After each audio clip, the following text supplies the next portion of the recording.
Okay. Uh, Hello, everyone. Thank you for attending our annual Youth Move Transition Conference. This year, we're doing something quite a bit different because of the pandemic. So we're doing our first conference through the internet, and we will be broadcasting, recording, and sharing this video for you guys to watch on your own time.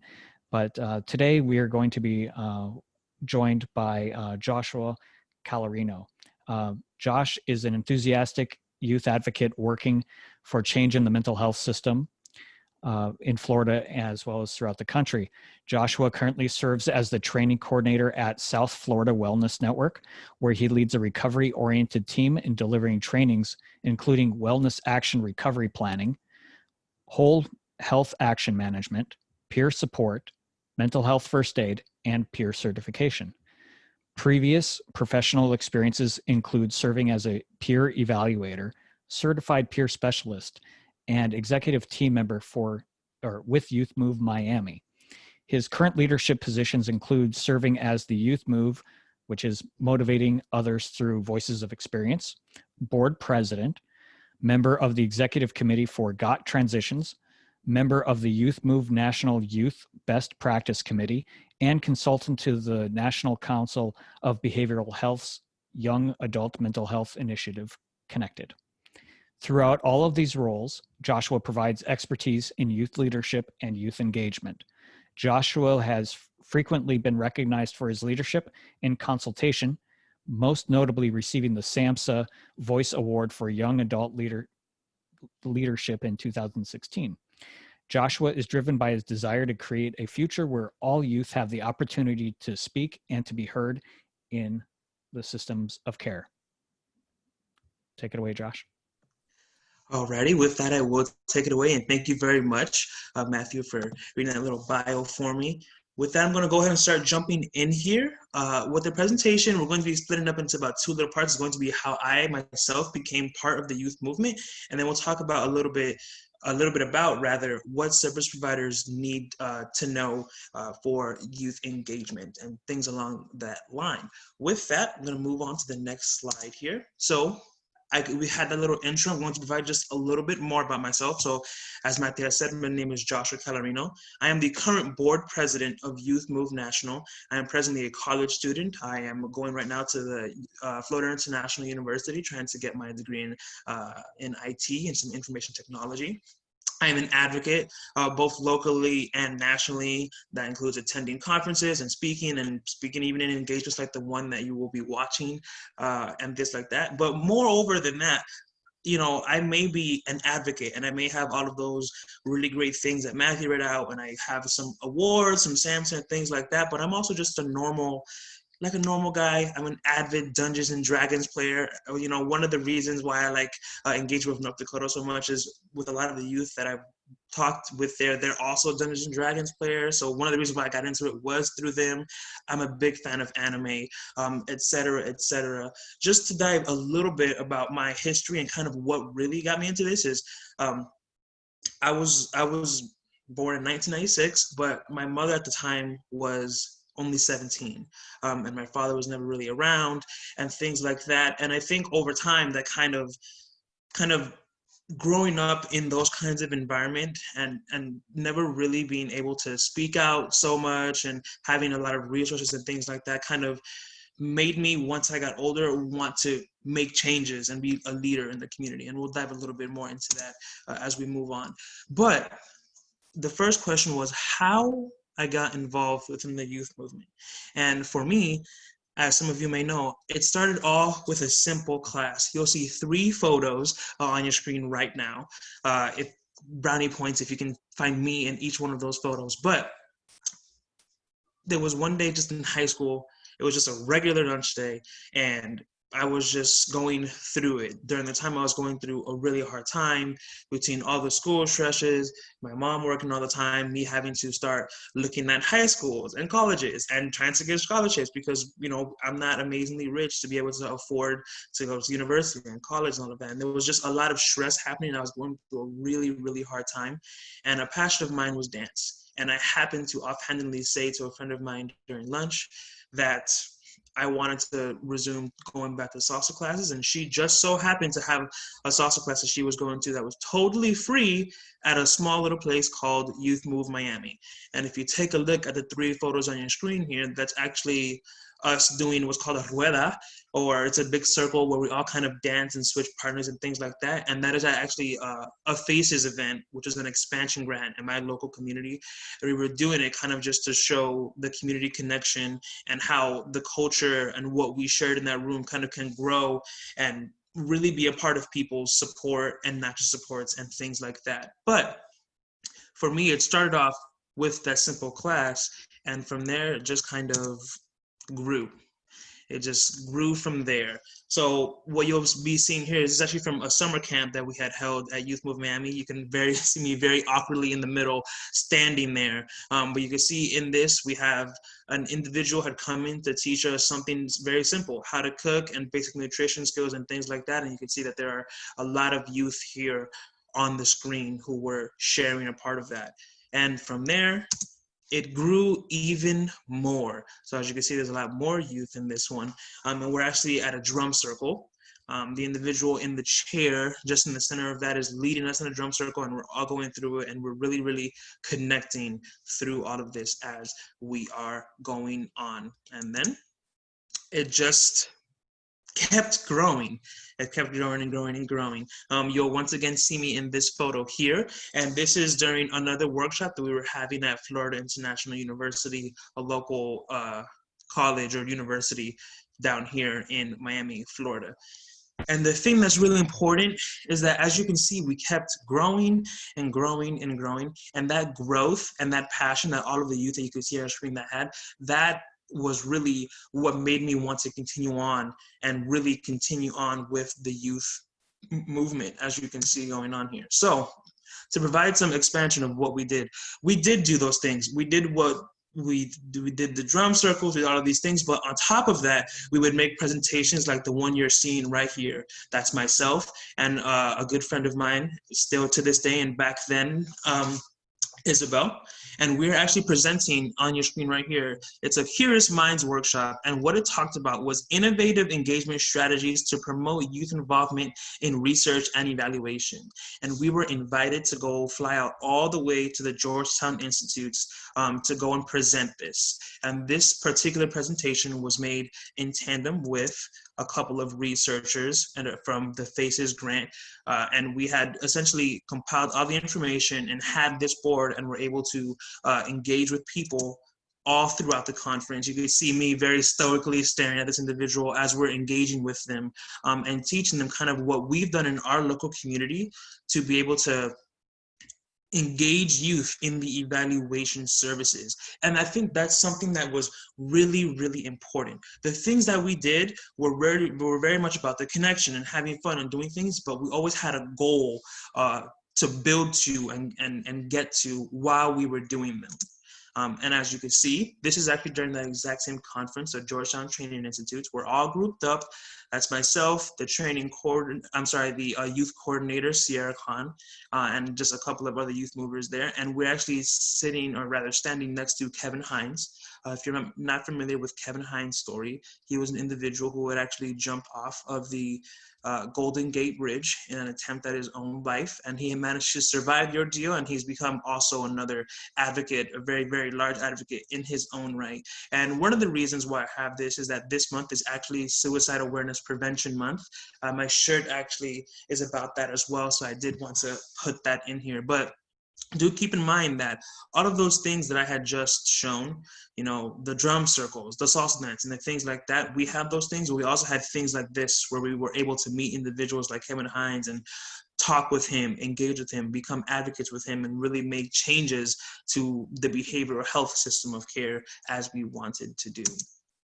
But with that, Youth Move and the North Dakota chapter, Youth Move Beyond, and Youth Move Miami, where I am from, and Youth Move Broward that I'm working from right now. It's all part of a national network. So you'll see in this screen right here, this was from that same conference, the Georgetown Institutes, but these are actually individuals from all different chapters across the nation. These are from Youth Move Michigan, in Delaware, from DC itself, all of these places.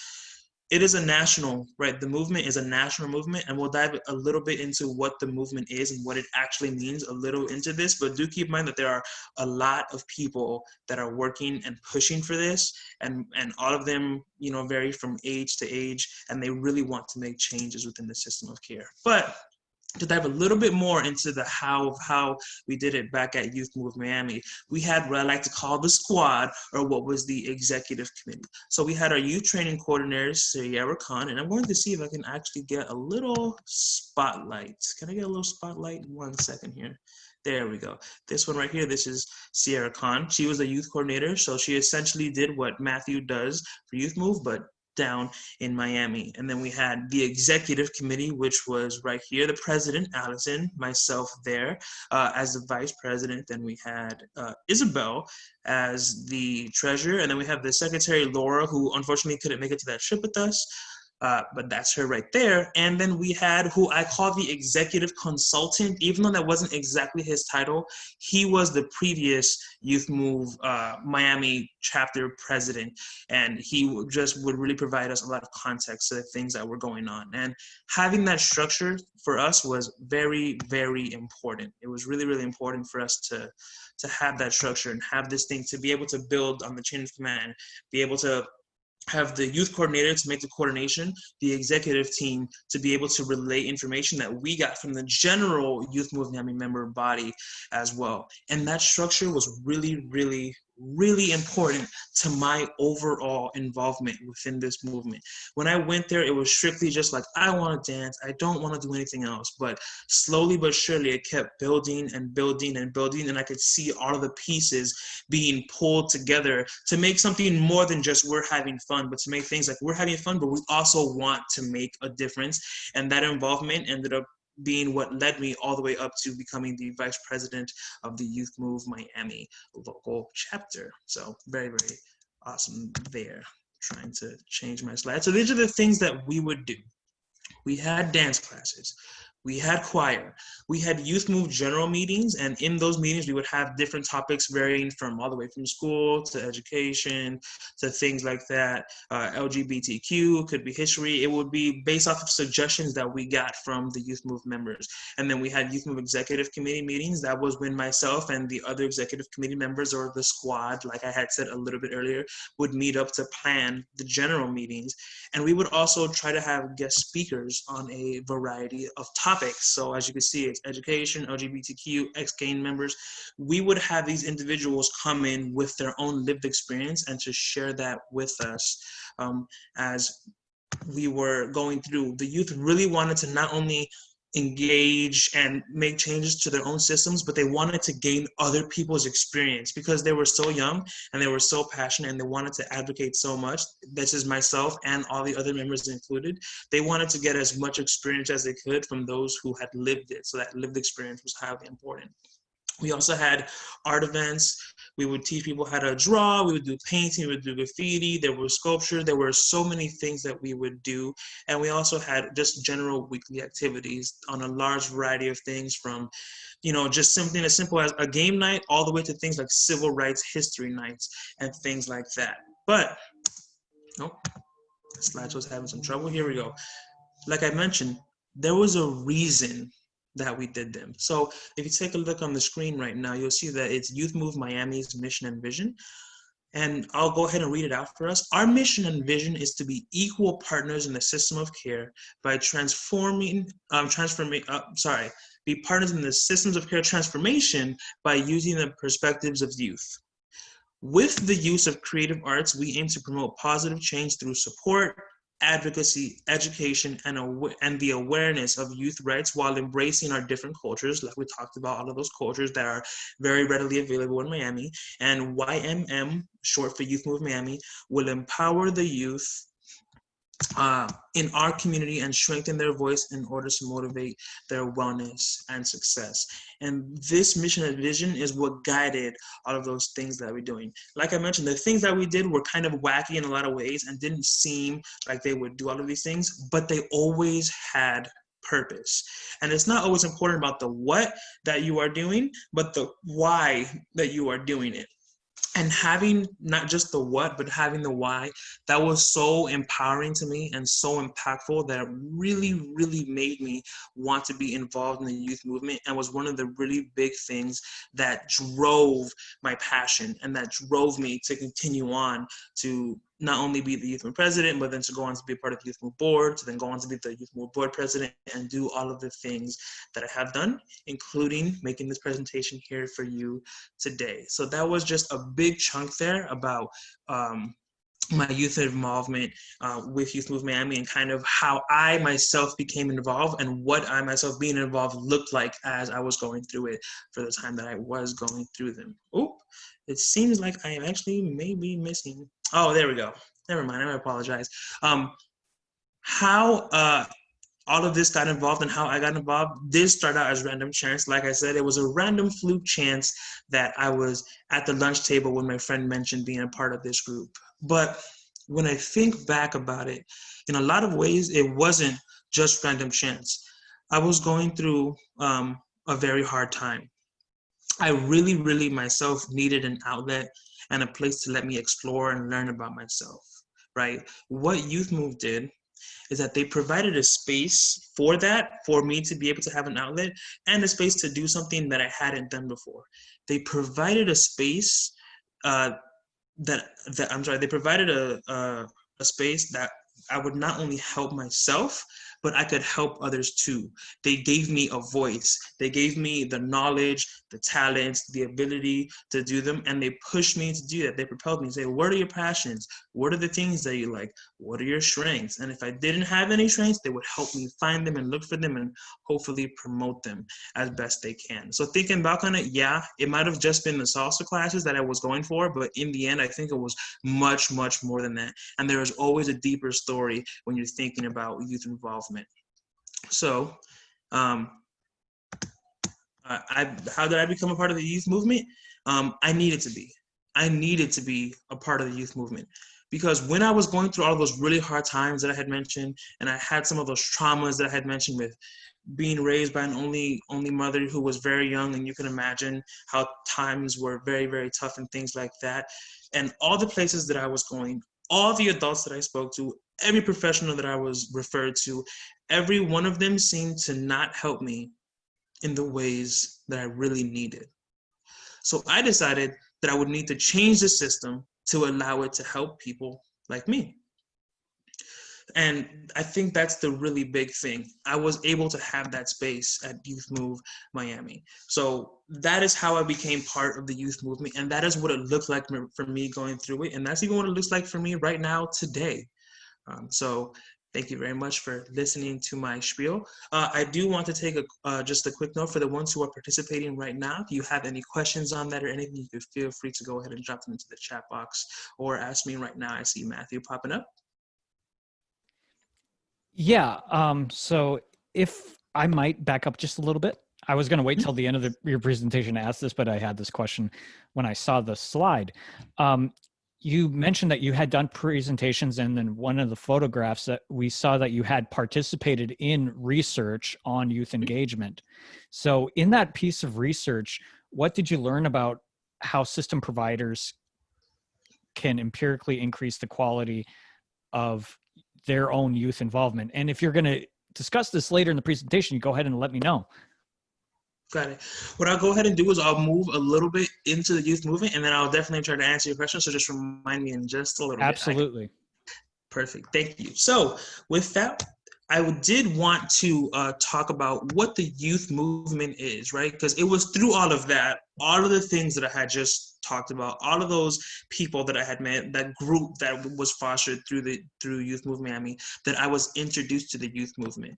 But that begs the question, what is the youth movement? What is that? So I'm going to go ahead and try and break it down using some Youth Move National language. This is language that you will find on the Youth Move National site, youthmovenational.org, and it will be under the mission and vision. So it says, Youth Move National is a youth-driven, chapter-based organization dedicated to improving services and systems that support positive growth and development by uniting the voices of individuals who have lived experience in various systems, including mental health, juvenile justice, education, child welfare, etc., etc. So what the youth movement is essentially this encapsulated into actionable steps. What they want to do is that they want to get youth into the systems of care that serve them.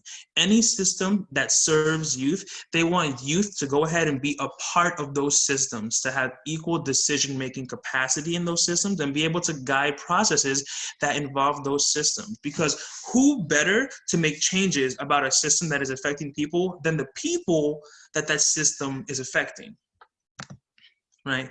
So just kind of want to ask this question here. What comes to mind for everyone else after reading this? Any thoughts on this? I was going to say there's a whole lot of stuff going on right now in our state where they are looking at changing the way the systems work.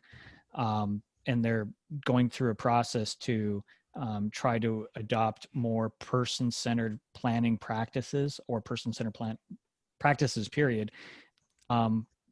As of yet, it's not infiltrating the youth side of things, but they're starting with aging services and so forth. But over the next several years, that's going to be a big, big push, is to be person-centered. So the next question would be, okay, guys, if you want to be person-centered, how can we get people to be able to impact the systems that serve them? That's definitely a great point. And like I said, that's what the youth movement right now is working on. You know, the work that's happening in Youth Move North Dakota, but the work that's doing all over the country, not only with Youth Move National and all of its chapter, but many, many youth organizations like Young People in Recovery, Young Professionals, and things like that. They're all working to make it for that nothing about us without us, like we had, that we're likely going to be talked about. So to dive just a little bit deeper, the youth movement defined, the youth movement is the idea that youth can, and I think, as Matthew talked about a little bit, and should be leaders in all the systems of care that involve them. Nothing about us without us. I forgot another apostrophe there, apologize. Cannot authentically make decisions about what youth needs are without having actual youth be a part of those decisions. If you're making decisions that affect people, and you're not one of the people that it's affecting, is your decision always going to be particularly efficient, effective, and even in some cases valid? Because if it's not going to affect you, you'd have obviously a very different opinion than someone who it is affecting. So youth movement is just, youth want to be at the table. We want to be equal decision-making partners. We want to be able to affect these systems, to be able to make the systems better than what they are, because that's the real goal. We want better outcomes, right? When we go to school, we want school to be amazing and engaging, for them to learn everything that they need to learn. When we have to go to mental health services, we want the mental health services to be powerful and authentic and be able to really, really change the lives of these youth for the better. And that goes for any other system that affects them: foster care, child welfare, all of them. Having the youth at the table makes it so that the outcomes in those systems are much, much better. So right here, we're going to start talking about what the service field needs to know about Youth Voice. And this is going to be the part that will touch upon Matthew's question just a little bit, and I will also provide some more expansion, of course. Okay, so what the service field needs to know about youth is that youth have voices. They have voices. They have things that they want to say. They have thoughts and opinions and things like that. And I know it sounds like it's a little wild, but you have the idea how many times I've been at some kind of evaluation, subcommittee meeting or program committee meeting, or spoken at a conference or any of these things, that I've had so many people look at me the exact same way that you see Wallace looking at me right now. I was in the room the entire time, and I guess they just had never heard a young person speak before. I had been to dozens and dozens and dozens of meetings where when I spoke up, people were genuinely shocked that the young person in the room actually said something. They really don't know that young people have something to say.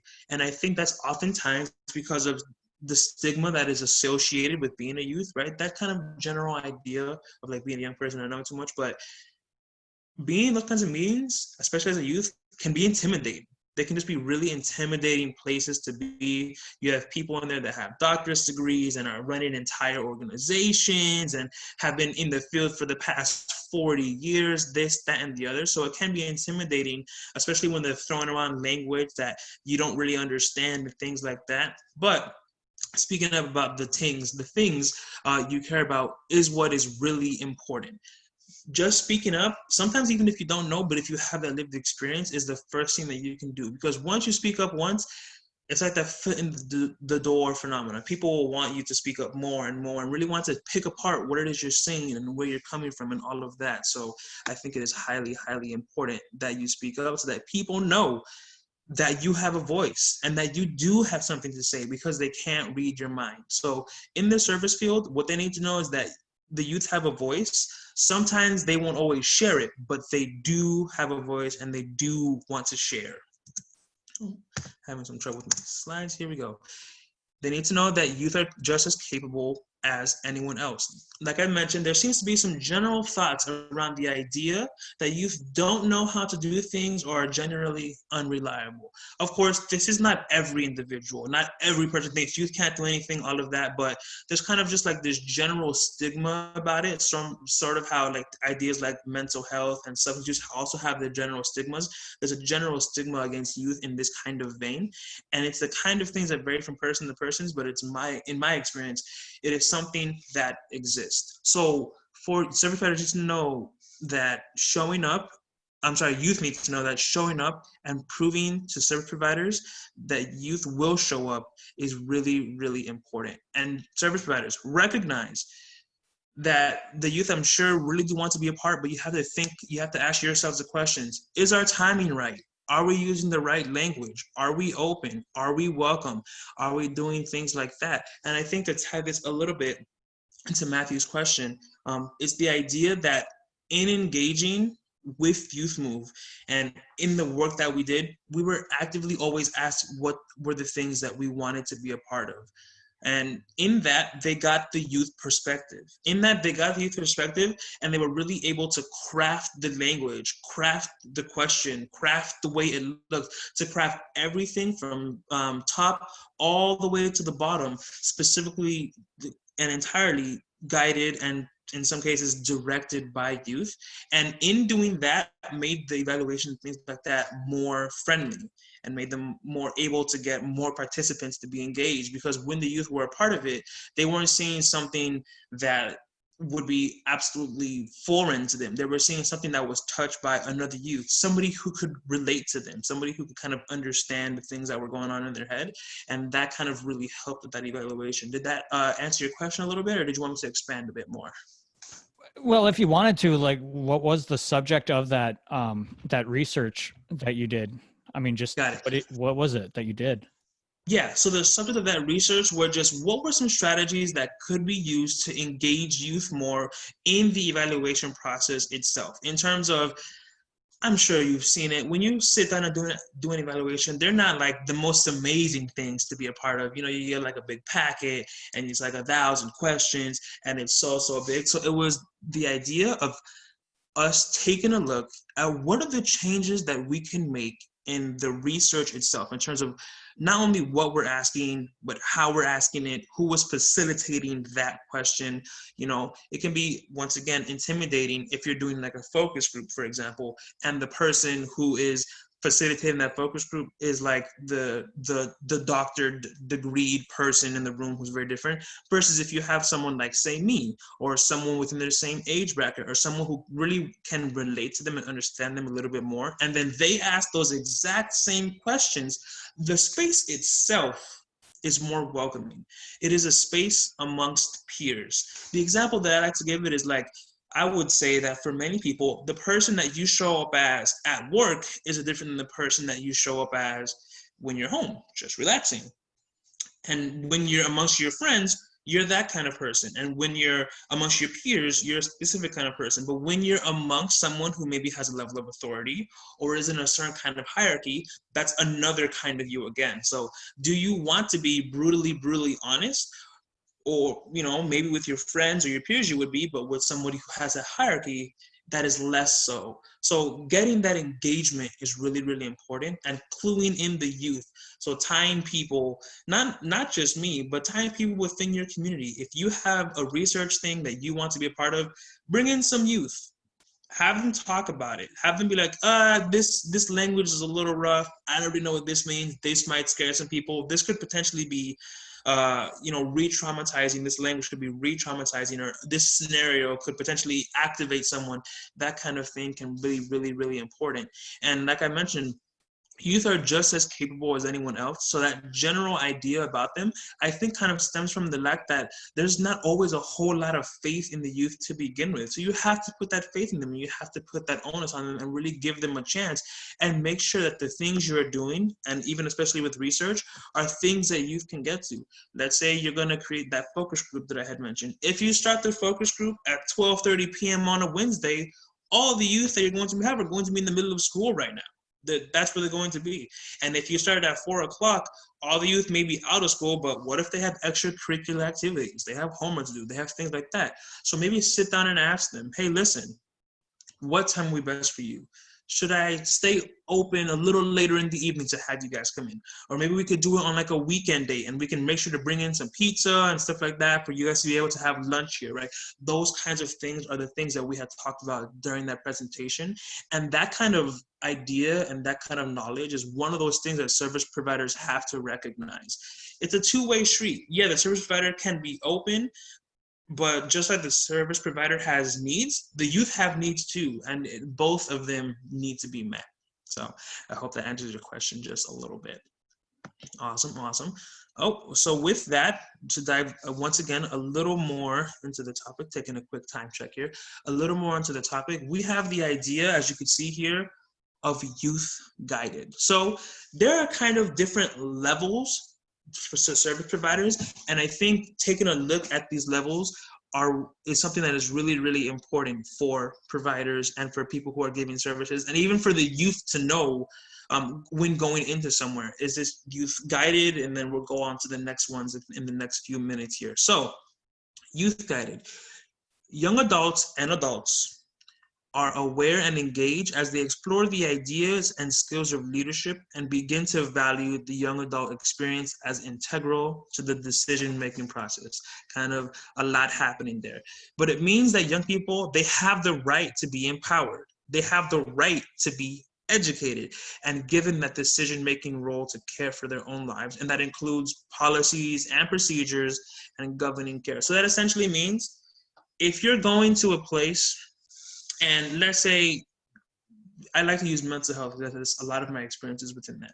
So let's say I'm going into a mental health place and I'm sitting at that meeting, that evaluation subcommittee meetings, and everyone's just talking and they're throwing around acronyms and they're throwing around jargon and they're throwing around all of these things. How am I going to be able to catch any of that? Versus in something that was youth guided, there would be a space for me to ask that question, like, excuse me, I'm sorry, what does that mean, right? And I would be empowered to do that. I will be taken. So if you're going to a place that's not doing that for you, then it's not particularly youth guided. And if it's not even beginning to be youth guided, that means that the youth are not involved. They're just not a part of what it is that's happening, which is something that you really don't want. Right. So through the eyes of the youth guided approach, we must be aware that there is a continuum of power that should be given to young people based on their understanding and maturity throughout this strengths-based process. So in terms of this, so in terms of being able to sit down and work with a young person, as they grow and as they understand and as they mature more through all of these systems, if it's the physical health system or the mental health system or foster care system or education or whatever, as they begin to learn more, they can be given more and more and more responsibility. The continuum of power keeps growing to shift in their directions So as they learn more and understand more, they can have bigger and larger responsibilities. And as a note, all of these definitions that we have here were all rather created through Youth Move National. And the way that it was created was we did it by engaging young people within our chapter network. So within youth, like Youth Move in North Dakota, but with all the chapters around the country, in a dialogue about what they felt the youth guided approach should encompass. So this is what other youth think the youth guided approach looks like. This is what they believe and this is what they feel, and this is what it is crafted as. But with that, we have the next step up. So this is youth initiated, kind of tying back to that continuum of power. Once they gain that knowledge base, young adults begin to make recommendations and feel steady. They have meaningful roles in the decision-making bodies. Young adults and adults collaborate to create and prioritize goals and develop strategies for positive change. So at this point, they're feeling like their knowledge base is good. In those meetings where people are throwing around words, they have an understanding. In terms of the overall system structure that they're working with, they understand a little bit more about the logistics, the weaknesses, the strengths, right? Youth, I have a good knowledge base now, and I can make pertinent recommendations. And when I make those recommendations, I have been placed in a meaningful role in the decision-making body. At the board level, I have a vote, or there's a youth advisory board to guide those board committee members. And we can collaborate and, like it says, create and prioritize goals to make things better. That could be policy change, that could be the creative process for workshops, whatever that looks like. But youth are kind of adding a little bit more to that. They're kind of being able to question things a little more, like, do we think that's effective? I think this would be a little bit better. I think we should look at it from this perspective versus that one. That's kind of that, youth initiated process, right? And then we kind of have the last rung here, and we have youth driven. So youth driven, this is the idea that young adults are recognized as having a valuable voice and are considered equals, as in the doctorate degree person and the youth person, they both are on equal footing, and they are considered equals and expert in all areas of individual care and system change work. So in all of these systems that we've been talking about, the youth who have been through those systems, they're experts. They know all the ins and outs. They have been through it. They have been sitting on all those board meetings. They have been advocating. They have taken the time to learn and gather all the information and resources that they need to really, really understand what's going on. And now they are experts in this individual care and in those system change works. Young adults represent themselves and other decision makers and driving individual care plans, in making peer programming, in all of the advocacy efforts. Young adults have the ability to determine their personal outcomes. And there's an opportunity for young adults to initiate the process to create positive change. So what this is meaning is now we're equals. Before we were raising our hands and we were making some recommendations, but now we're raising our hands and we're making the proposals. We're the ones that are saying, this is the idea. And people who are seated around can all weigh in on that idea as equals. Not as someone who's just making a recommendation. No. This is not a recommendation. This is like, we're doing this. Let's see how we can move about this. They are the decision makers. They are driving the individual care plan. They are driving the programming for your organization. They are driving the advocacy efforts that your organization is working towards. They are in the pilot seat for these things, and they have the ability to determine those outcomes. And like it says, that opportunity is really, really important to initiate. Giving them that space is something that service providers need to know. In all three of these rungs, you have to give youth the space to be able to do these things. You have to give it to them. If they don't have it yet, then start at youth guided.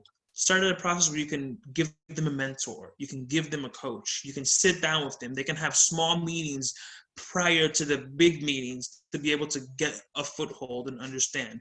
And as you continue moving on step by step by step, they can move from youth guided to youth initiated, to youth driven. And of course, this will be down to the idea that youth want to do that. Not every youth is going to want to be the one that's going to speak and be at the podium during these presentations. Maybe they just want to be the person who gets that knowledge and maybe makes the recommendation. So you can have different youth at different levels of this.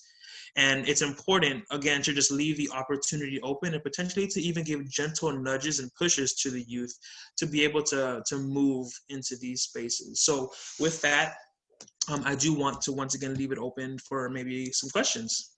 I did have one, kind of a follow-up on some of this. You hinted throughout your presentation, but especially earlier, but how would you describe what the quality of youth engagement was in your own past with regard to your own plans or planning processes with the systems that were impacting you directly? So your own treatment plans, your own plans with those service providers, not necessarily at the total systems level, but even in just addressing what services you're going to get and how they're going to do them.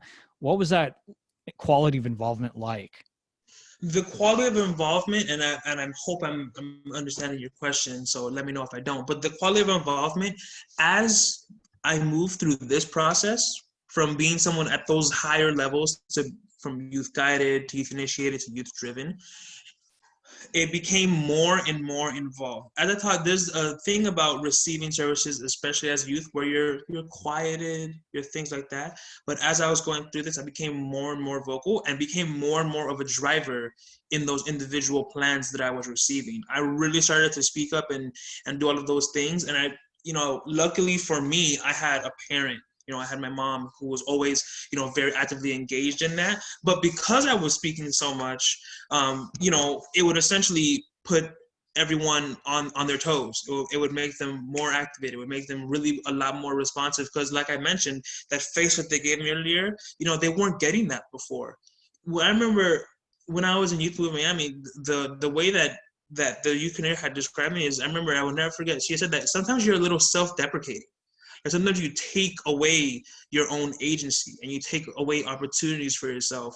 So, Sierra was a person who sat down with me and kind of really coached me through being a leader, really coached me not just through advocacy, but through self-advocacy, to be able to talk about myself and get the rights for myself. Because it's that important thing to be like, yeah, I could speak for the whole nation, but if I can't speak for myself, it would never be authentic. So in those individual plans, as I grew on that stage, I grew on my own stage as well. And I hope that answers your question. I'm not sure if it did. Well, I think you mostly did it. The only additional thing I was going to ask was, how did the professionals receive that initial feedback that you were giving them? Yeah. So that's, once again, I think that's a great question. So with that, professionals, some of them were very receptive. I guess it kind of varies. And some of them weren't amazing big fans of that. Some of them were people who had been to, gone to school for this kind of thing. And I think that's the idea of them seeing me as not someone who, like what the youth driven definition here, as not someone who was equal in that, right? I wasn't equal in that process. So for some people, it was very aggravating to them, or they didn't like it, or they would try and reprimand me and things like that. But I think it's important that to keep in mind that as a youth, like the youth, they have rights, they have rights to speak about their plans, and they have rights to think about that. And using those natural supports and using that family can also tie in there, because if you're in like transition age 18 to 21, you have more rights. But if you're younger than that, then you might need to vocalize a little bit more and even tie in some family members and really get the care that you need, because unfortunately not everyone is amazingly receptive. And I think that's why this is why this model for service providers is so important, because it wasn't always easy with these services that I was getting. And sometimes I would really have to put up a fight. But I can tell you that the second that the changes that I were looking for were made, instantly I was better. Instantly, with the services that I was getting were better. Having youth be involved in these processes, it just creates better outcomes, like bottom line.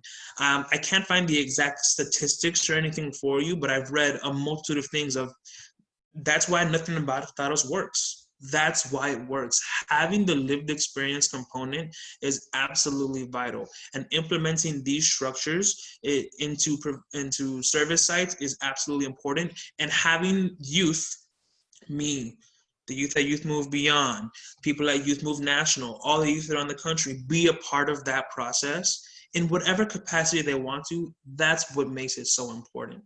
So I know I have another presentation tomorrow, so I don't want to dive too much into the how, but it's important for you to have the gumption. You as youth, you as service provider, you as whoever you are, to really try and be tied to this entire idea of youth guided, initiated, youth driven, and really providing those spaces, because those spaces are what allowed me to do those things that you saw at the top, what allowed me to go and give that presentation, what allowed me to be a leader in my community for Youth Move, and what allowed that chapter while I was in it to be so prosperous, and to have all of those culturally driven things, because Miami is a place of culture. So we tied that in, but we tied that in to then make a message to the providers somewhere else, and a lot of positive community changes came out of that.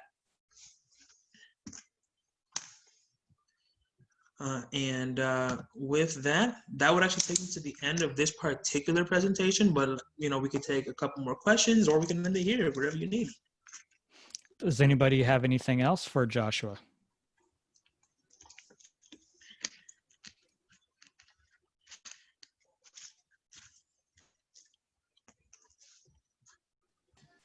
Hi, it's me. It's Renee. Chuck Collins been trying to get on this whole time, and he hasn't. He just now finally has figured out that. But I was wondering, kind of, JC had mentioned to me that JC and Colin are part of a group called Youth Empowering Social Status in our area. And JC, did you have any questions for Josh? You'll have to unmute yourself if you do.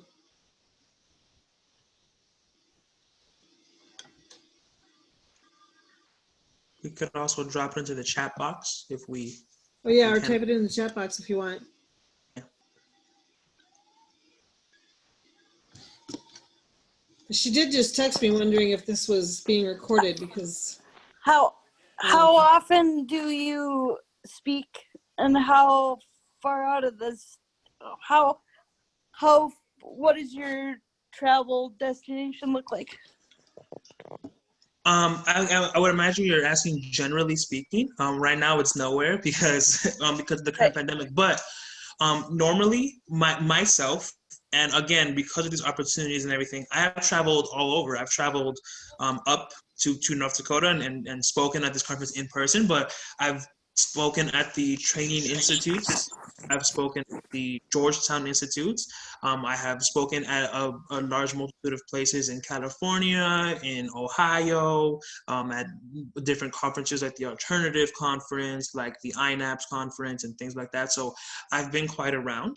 And to tie kind of back to the presentation, is if it weren't for the fact that I was able to get into Youth Move and be able to proliferate myself and grow, and as a leader, and understand that idea of youth guided to driven and that whole process, that would not be the case. But also at the same time, I wanted to do all of that. I wanted to do all of those things. So, I have traveled all around to do that. But of course, any youth can just keep that local, just to their community if they really want to.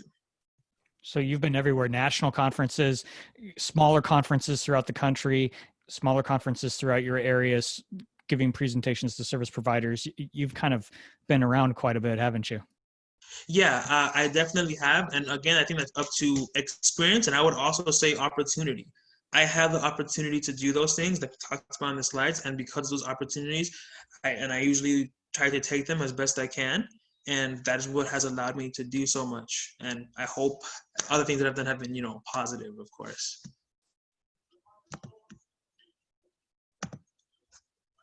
And JC, if you were going to say anything else, I couldn't tell, but if you were, you're still on mute. If you.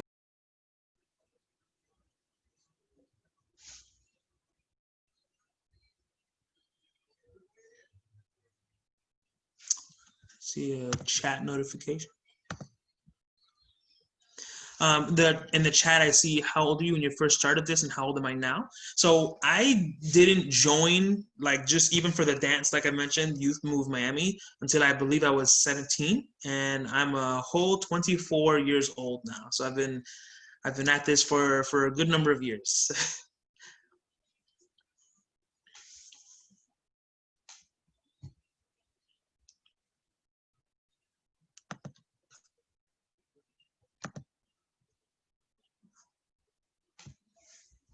Josh, are you doing a lot of speaking virtually? Like we're doing today? Have you been doing a lot of that? Not in terms of conferences like this one. Most conferences have just been outright canceled. Although I have been speaking virtually at a few things. I was asked to speak just a few, I did a presentation on young adult considerations for providers with the National Council for Behavioral Health. That would have been sometime late last month with the National Council. And I've done a few other speaking engagement, but most things have kind of been reduced a little bit this year. Just to, I guess, to expand on that just a little bit more, is I was scheduled to speak at the National Council for Behavioral Health Conference that we're having that in Austin, Texas.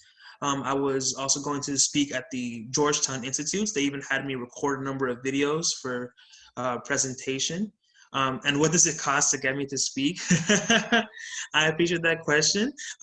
Sometimes I don't really, I guess that varies, it depends on where I'm going and who I'm doing it for and things like that. But I don't actually set like my own price or anything. Typically I'm given the information and then offer the price, and most oftentimes I just say, if I have time to do it, of course, I just say, yeah, I'll go ahead and do that. So I guess it varies. And Joshua, for future speaking engagements, if other entities or persons were interested in having you present or speak to them, how could they get a hold of you or anyone that would be able to get that message to you? Got it. I can certainly get that information. So if you wanted, I'm actually going to try and drop this. I'm not great at typing and speaking at the same time, so I apologize. If you want to get in contact with me as a youth mover, right, as the Youth Move National President, or rather current Youth Move National Board President, then you can send me an email to president@youthmovenational.org. You can contact anyone at Youth Move National, any of the staff. If you go to the website, all that information is there. I highly encourage you guys to visit the website if you're interested. There's a lot of resources. But if you want to get a hold of me as myself, as Joshua, you can send an email to my personal email at jcalarino.com, Calarino being my last name, J being the first letter of my first name. And that's what you can do if you want to go ahead and get a hold of me. Of course, Matthew, if you want to share any of my information with any of your partners, you can feel free to go ahead and do that as well. Absolutely.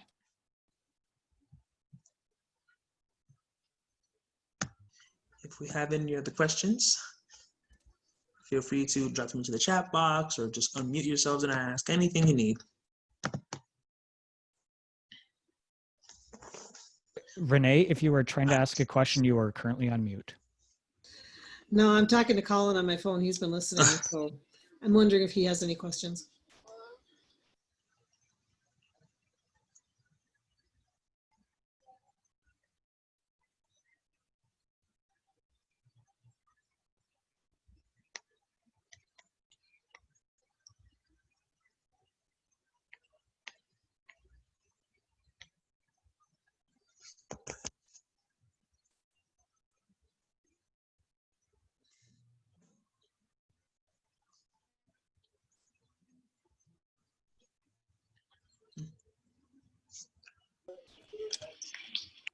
I had a thought, and now I just lost it. I